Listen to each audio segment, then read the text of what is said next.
Sometimes we have to ask ourselves, what's using my life?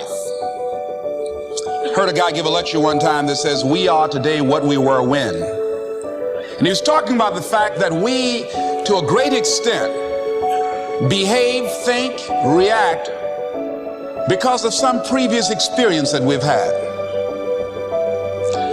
One of the things that we know about life is that it is always changing. Sometimes you're up, sometimes you're down. Sometimes things go real well, and sometimes they don't. Sometimes you're happy, and sometimes you're sad. Now that's that thing called life. And when we begin to understand and know that, accepting that reality, that we will never ever have things just on an even keel all the time, that you're going to have some ups and you're going to have some downs. But during those down moments, that's where the growth takes place. That's where the work is. Anybody can feel good when they have their health, their bills are paid, they have happy relationships, business is successful. Anybody could be positive then. Anybody can have a larger vision then. Anybody can have faith under those kinds of circumstances. Am I correct? See, but the real challenge of growth, mentally, emotionally, and spiritually, comes when you get knocked down. Somebody said that adversity introduces a man to himself or a woman. How you handle it, that's where the growth takes place. When I was facing some challenges, I had a guy say something to me, and I suggest this is one of the first things that you want to do when you're facing a challenge. You want to get unstuck. Evaluate where you are. Look at it, assess yourself. Assess yourself and assess the situation. What brought you there? What role did you play? Earl Nightingale had a saying I like. He said, all of us are self-made, but only the successful will admit it. What has brought you to this point?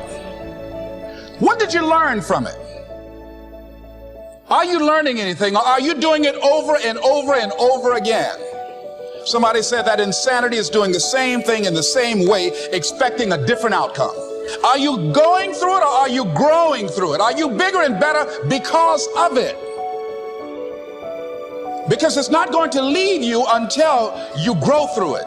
I was going through a major challenge in my life that was wearing me out, that was using me. Well, you see, your mind is, when you go into a service station to get gas, you don't go in there and just start pumping. When you push the lever up, it clears the previous bill. By the same token, if you want to begin to move, you've got to clear your mind of all the unnecessary luggage and baggage that's weighing us down.